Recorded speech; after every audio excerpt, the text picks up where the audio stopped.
Good morning, everyone. Welcome to Economic Times Daily News Analysis and Explanation. So आज 16 फरवरी and day is Wednesday cover करेंगे हम economic times को। बाकी अगर आपको ये पीडीएफ चाहिए तो ये आपको टेलीग्राम ग्रुप में मिल जाएगी, जिसका लिंक नीचे दिया हुआ है। तो हम स्टार्ट करते हैं हमारे पहले तो टर्म से स्टार्ट करेंगे, उसके ऊपर हम बाद में नोट्स पे जाएंगे। तो ये कुछ टर्म्स हैं, अगर आप नए हैं इस सीरीज़ में तो ये कुछ फाइनेंस और बिजनेस की टर्म्स होती हैं। ये हम डेली बेसिस पे 3 टर्म्स कवर कर रहे होते हैं। अब यहाँ पे स्टार्ट करेंगे पहली टर्म से। तो आज की पहली टर्म है क्लाइंट ऑन बोर्डिंग। तो ये एक प्रोसेस है, एक तरीके से क्या होता है कि कोई भी कंपनी होती है, उसके किसी ना किसी फॉर्म में कुछ क्लाइंट्स होते हैं। तो क्लाइंट्स को अप्रोच करना और उनसे प्रॉपर मतलब कॉन्ट्रैक्ट में एंटर करना कि हाँ हम आपको सर्विस प्रोवाइड करेंगे या कुछ गुड्स प्रोवाइड करेंगे, तो वो चीज़ें आपका क्लाइंट ऑनबोर्डिंग का प्रोसेस होता है। ये बेसिकली मेन काम होता है ऑर्गेनाइजेशन का जब तक उनको क्लाइंट्स मिल नहीं जाते हैं। तो ये चीज़ हुई। क्लोज एंडेड फंड्स, ये सेकंड पॉइंट है। ये पहली वाली जो टर्म थी वो इतनी ज़्यादा रेलेवेंट भी नहीं थी, तो अगर आपको नहीं भी समझ में आई तो कोई दिक्कत इसके अंदर नहीं आनी चाहिए। पहली जो सेकंड टर्म है वो है क्लोज एंडेड फंड्स। ये एक टाइप ऑफ म्यूचुअल फंड्स होते हैं और काफ़ी एक इम्पॉर्टेंट कॉन्सेप्ट है। कुछ होते हैं फंड्स जो ओपन एंडेड फंड्स होते हैं, उसके अंदर क्या होता है कि कंपनी या जो भी म्यूचुअल फंड है वो अपना एनएफओ निकालता है। एनएफओ मतलब न्यू फंड ऑफर, जिसके अंदर नया एक फ़ंड के आपके शेयर्स बिक रहे होते हैं, मतलब फ़ंड के अंदर इन्वेस्टमेंट बिक्री होती है, तो आप उसके अंदर इन्वेस्टमेंट कर सकते हैं। बट ओपन एंडेड के अंदर ये भी फीचर होता है कि आप उस टाइम पे अगर इन्वेस्टमेंट नहीं कर पाए तो आप बाद में भी इन्वेस्टमेंट कर सकते हैं। और क्या होता है, कई बार तो म्यूचुअल फंड उसी एनएफओ, एक ही फंड के अंदर वापस से एनएफओ निकालते रहते हैं बार बार, तो एक ही फंड के अंदर और ज़्यादा इन्वेस्टमेंट लोग कर सकते हैं। बट क्लोज एंडेड फंड्स के अंदर क्या होता है, दोनों ही फीचर्स प्रेजेंट नहीं होते। अगर आपने एनएफओ के अंदर बाय कर लिया तो आप उसको मतलब वापस से बाद में बाय नहीं कर सकते। आप सेकेंडरी मार्केट के अंदर नॉर्मली कर सकते हैं शेयर्स की तरह। बट दूसरी बात ये कि इसके अंदर एक और एनएफओ भी नहीं जुड़ सकता। जितने limited number of shares mutual fund company निकाल देती है स्टार्टिंग में, उतने ही रह पाते हैं, उसके ऊपर नहीं बढ़ेंगे। जैसे यहाँ पे लिखा भी है, fix number of shares and दस डू नॉट इशू और redeem any shares on demand. तो इस तरीके से होता है। अब यहाँ पर रिडीम का मतलब अगर आपको नहीं समझ में आया, रिडीम का मतलब होता है वापस ले लेना। तो अगर किसी म्यूचुअल फंड ने फॉर एग्जांपल 100 शेयर्स का कोई म्यूचुअल फंड निकाला, तो हो सकता है उसका फ्यूचर में कुछ दिक्कत हो जाए, उसकी वजह से वो 50 शेयर्स को वापस अपने पास खरीद ले, जितना भी पैसा उस टाइम पे बन रहा है उनको दे के। बट फिर क्लोज एंडेड फंड्स में ऐसा नहीं होता। आगे चलेंगे कोइंसिडेंट इंडिकेटर्स। तो ये बहुत सारे टाइप ऑफ इंडिकेटर्स होते हैं इकोनॉमी के अंदर, ये इकोनॉमिक परफॉर्मेंस को मेजर करने के काम आते हैं। तो कुछ ऐसे होते हैं जो जैसे लगार्ड इंडिकेटर्स होते हैं या ऐसे कुछ इंडिकेटर्स होते हैं। अगर आपने किसी ने सीए फाउंडेशन में थोड़ा बहुत पढ़ा हो तो उसके अंदर ये आता है। तो उसके अंदर कुछ ऐसे इंडिकेटर्स होते हैं जो सिर्फ पास्ट के बारे में बताते हैं, कुछ ऐसे इंडिकेटर्स होते हैं जो सिर्फ फ्यूचर के बारे में बताते हैं। तो कोइंसिडेंट इंडिकेटर्स ऐसे होते हैं जो ना ही पास्ट ना ही फ्यूचर, प्रेजेंट की स्टेट के बारे में, करंट इकोनॉमी में क्या चल रहा है उसके बारे में बता रहे होते हैं। तो ये चीज़ हुई। इसके अंदर बहुत सारे हैं, जैसे इन्फ्लेशन है या वो काफ़ी सारी चीज़ें हैं जो इसके अंदर आती हैं। अब एग्जांपल्स देख सकते हैं बाकी।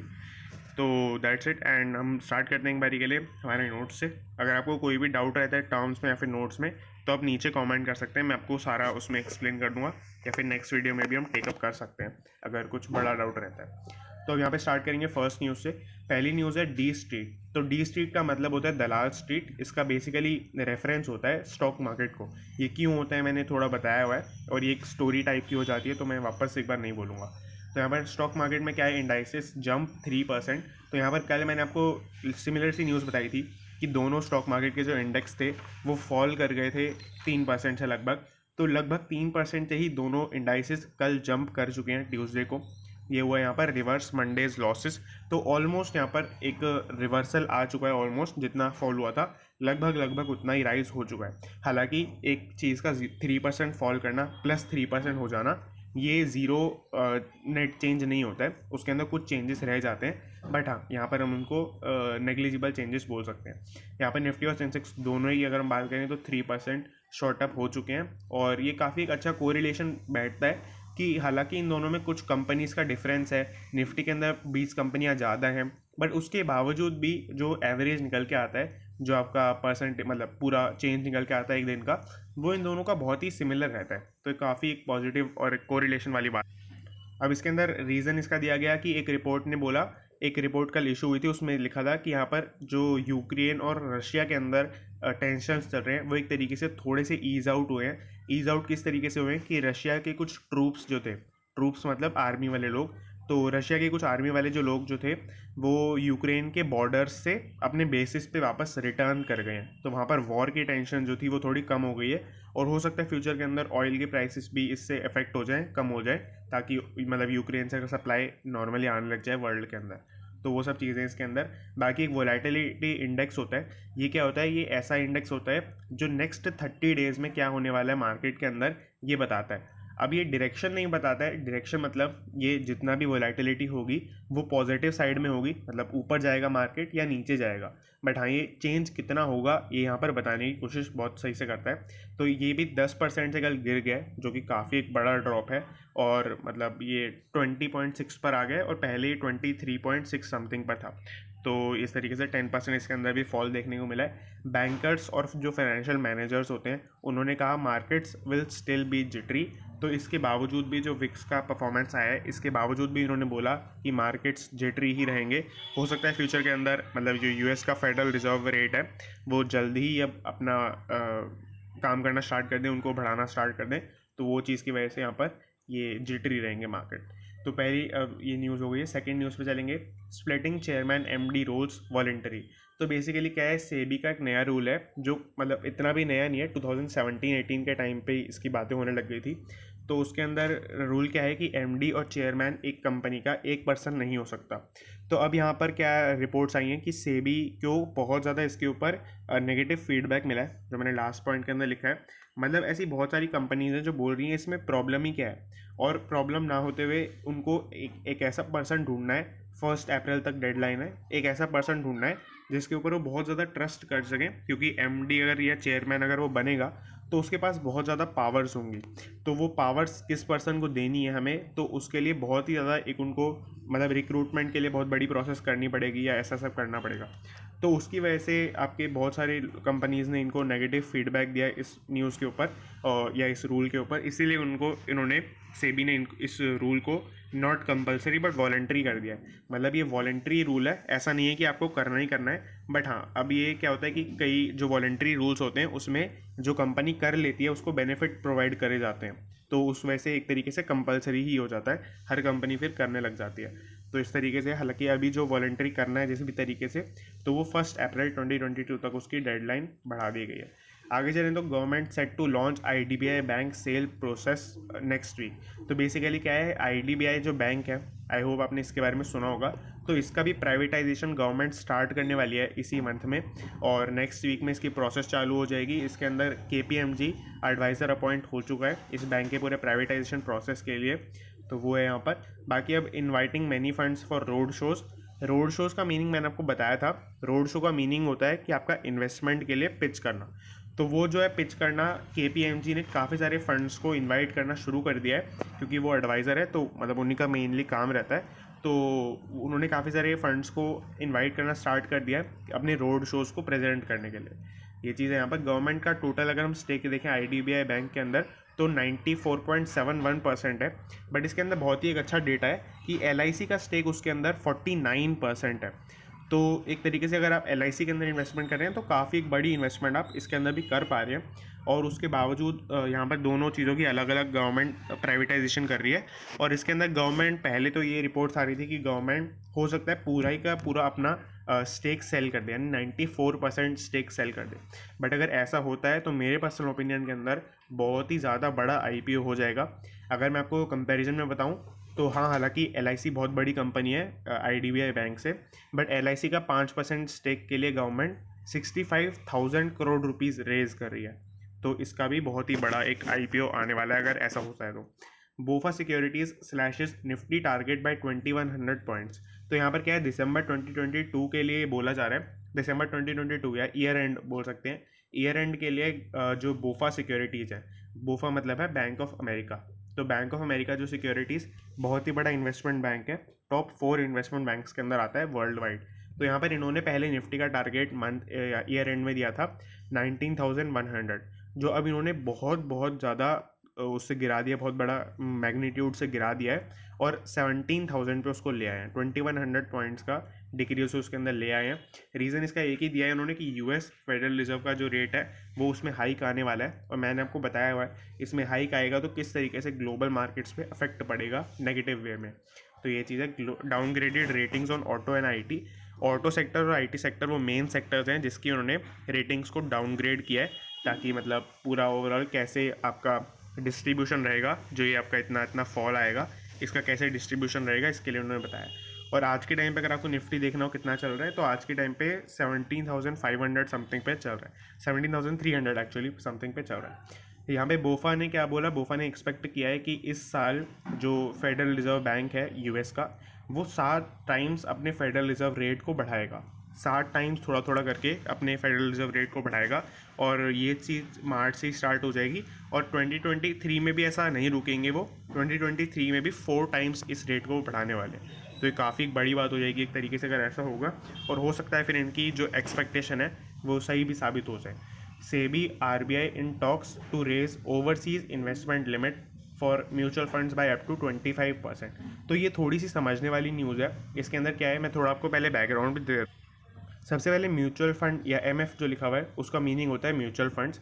म्यूचुअल फंड्स आई होप आपको बेसिक कॉन्सेप्ट उसके बारे में अभी तक पता होगा, मैंने मल्टीपल टाइम्स एक्सप्लेन कर दिया है। तो उसके अंदर क्या होता है कि अभी तक क्या लिमिट है, जो म्यूचुअल फंड्स बाहर के स्टॉक्स के अंदर इन्वेस्टमेंट करते हैं उसके अंदर ये लिमिट दे रखी है कि सभी म्यूचुअल फंड पूरा मिला के 7 बिलियन तक इन्वेस्टमेंट कर सकते हैं। और उसके ऊपर बहुत time to time guideline AMFI देता रहता है। एमफी मतलब मैंने यहाँ पे लिखा हुआ है, एमफी मतलब AMFI, इसका मीनिंग है association of mutual funds in India.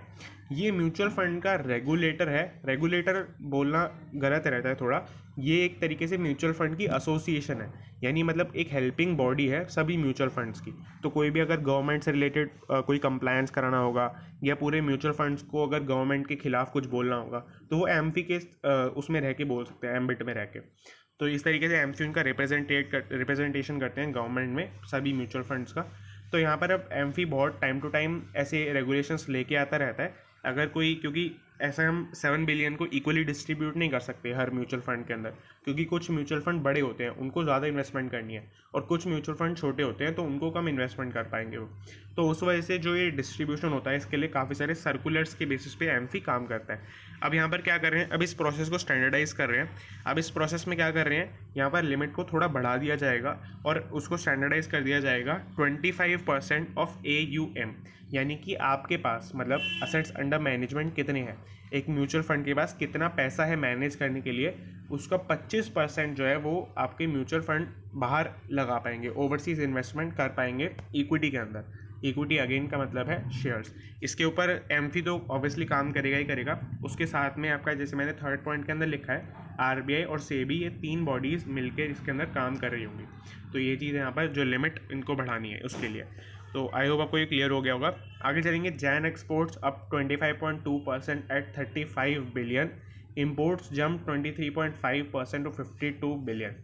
तो ये चीज़ है, इसके अंदर क्या है बेसिकली आपके एक्सपोर्ट्स और इंपोर्ट्स का डेटा रिलीज़ किया गया है जनवरी मंथ का। तो जनवरी मंथ में अगर आप एक्सपोर्ट्स देखेंगे तो 25% से बढ़े हैं और 35 बिलियन पर पहुंच गए हैं। प्योर डेटा इसके अंदर ऐसा कोई बड़ी बात नहीं है, मतलब ऐसे याद रखने वाला है, ऐसा कुछ समझने वाली बात। इंपोर्ट्स आपके बढ़े हैं 23.5% से और वो 52 बिलियन पर अब पहुंच चुके हैं। तो आप इस तरीके से याद रख सकते हैं कि ऑलमोस्ट 25% का दोनों चीज़ों में इंक्रीज़ आया है, और एक्सपोर्ट्स 35 बिलियन पर हैं, इंपोर्ट्स 50 बिलियन पर हैं। रैंडम फिगर्स मतलब एस्टिमेट फिगर्स आप ये याद रख सकते हैं अगर आपको कहीं पे यूज़ करनी है। ट्रेड डेफिसिट आपका एक्सपोर्ट्स माइनस इंपोर्ट्स ये फॉर्मूला होता है। एक्चुअली एक्सपोर्ट्स माइनस इंपोर्ट्स अगर आप करेंगे तो वो नेगेटिव में आएगा इस केस में, क्योंकि हमारे इंपोर्ट्स ज़्यादा हैं। तो आप इस फॉर्मूला को उल्टा भी कर सकते हैं, वो आपका ट्रेड डेफिसिट बन जाएगा। अभी के लिए जो ये फॉर्मूला एक्सपोर्ट्स माइनस इंपोर्ट्स लिखा हुआ है इसको ट्रेड सरप्लस का फॉर्मूला बोलते हैं। तो ये चीज़ है, ट्रेड डेफिसिट हो गया आपका इंपोर्ट्स माइनस एक्सपोर्ट्स। तो वो चीज़ चल रही है अभी 17.42 बिलियन पर। हालांकि ये पिछले साल से ज़्यादा है, पिछले साल से वाइड हुआ है, बढ़ा है, बट ये पिछले 5 मंथ्स में सबसे लो चल रहा है। तो ये भी अपने आप में काफ़ी बड़ी बात है। और ट्रेड डेफिसिट जितना कम होता है एक इकोनॉमी के लिए एक तरीके से उतनी अच्छी बात होती है। एक्सपोर्ट्स में हमने क्या क्या एक्सपोर्ट किया वो यहाँ पे प्रेजेंट किया हुआ। तो उसके अंदर आपका है इंजीनियरिंग गुड्स हैं, पेट्रोलियम प्रोडक्ट्स हैं, जेम्स हैं, ज्वेलरी रिपोर्टेड बाय, मतलब ये तो नहीं है यहाँ पर, engineering goods, petroleum products, James, jewellery, ये कुछ प्रोडक्ट्स हैं जो सबसे ज़्यादा आपके एक्सपोर्ट हुए हैं इंडिया से। और ये रिपोर्ट किया है ministry of commerce and trade ने। एक्चुअली ये पूरा ही डेटा आपका ministry of commerce and trade ने ही दिया है। तो इसके अंदर ये हुआ। अब यहाँ पर गोल्ड इंपोर्ट्स श्रैंक ड्रास्टिकली। तो एक और छोटी सी ऑब्जर्वेशन है कि जो गोल्ड के इंपोर्ट्स थे, जो इंडिया में हम इंपोर्ट करते हैं गोल्ड, तो वो बहुत ही ड्रास्टिकली कम हो गया, श्रैंक मतलब कम हो गया यहाँ पर। तो ये चीज़ है इसके अंदर। लास्ट न्यूज़ पे चल रहे हैं, ad spends in India set to zoom past 1 lakh crore mark in 2022। तो ये काफ़ी एक अच्छी और रेवोल्यूशनरी काइंड ऑफ न्यूज़ है। इसके अंदर ये बोला गया है कि यहाँ पर एड स्पेंड्स जो होते हैं, मतलब कि यहाँ पर टीवी, मीडिया, पेपर और सभी चीज़ों को, डिजिटल मीडिया सबको इंक्लूड करके बोला गया है, जो टोटल एड एक्सपेंडिचर होता है इंडिया के अंदर वो 1 लाख करोड़ के मार्क को क्रॉस कर जाएगा 2022 के अंदर। और ऑब्वियसली बात है, डिजिटल मीडिया का एक एक्सपेक्टेशन ये बना ही हुआ है कि डिजिटल मीडिया, जो फर्स्ट पॉइंट के अंदर लिखा है, is set to overtake TV as largest advertisement platform. कि मतलब टीवी के ऊपर जितनी एडवर्टीजमेंट आती है उससे ज़्यादा आपके डिजिटल मीडिया प्लेटफॉर्म्स के ऊपर आ रही होगी इंडिया के अंदर। 2022 की ही बात कर रहे हैं यहाँ पर, इसी साल की बात कर रहे हैं। तो ये काफ़ी एक पॉजिटिव बात है। और ये मतलब इतना भी ये ऐसा नहीं है कि ये फ्यूचर में होगा। अभी के टाइम पर अगर मैं बताऊँ तो ये मैंने खुद रिसर्च करके निकाला है, तो करंटली ये 45% of the total ad revenue पे चल रहा है। यानी कि मतलब टोटल जितना भी एड रेवेन्यू सभी प्लेटफॉर्म्स पे आता है उसमें से 45% आपके डिजिटल मीडिया प्लेटफॉर्म्स पर आता है। तो इतनी कोई बड़ी बात भी नहीं है, अगर ये 50% क्रॉस कर लेगा तो सबको ओवरटेक कर लेगा एक तरीके से। और ऐसा नहीं है कि पूरे 55% में टीवी आता है, उसके अलावा प्रिंट मीडिया, बहुत सारे अलग टाइप के मीडिया भी आते हैं। तो ये सब है। It will go up by 33%। तो ये एक्सपेक्टेड है कि यहाँ पर ये 33% से बढ़ जाएगा और टोटल मार्केट कैप इसकी 48,603 करोड़ हो जाएगी। अब यहाँ पर TV is expected to grow 15% to 42,388 crore. तो इस तरीके से अगर एक्सपेक्टेशन निकालें तो टीवी आपका एक्सपेक्टेड है कि वो 15% से ग्रो करेगा। और यहाँ पर मतलब टीवी ग्रो करेगा, इसका मीनिंग होता है कि टीवी में एडवर्टीजमेंट जो है वो ग्रो करेंगी, तो वो आपका 42,388 करोड़ पर टोटल पहुँच जाएगा। तो इस तरीके से सरपास भी आपको करते हुए दिख रहा है एड स्पेंड जो डिजिटल मीडिया पे हो रहे हैं अगेंस्ट आपके टीवी पे जो हो रहे हैं। तो आई होप आपको पूरी न्यूज़ क्लियर हो गई होगी। अगर आपको कोई भी डाउट है तो आप कमेंट कर सकते हैं। और वही है बस, अगर आपको ज्वाइन करना है, आपको ये PDF चाहिए तो आप टेलीग्राम ग्रुप पे हमारे जा सकते हैं, उस पर आपको सारी चीज़ मिल जाएंगी। बाकी that's it and thanks for watching.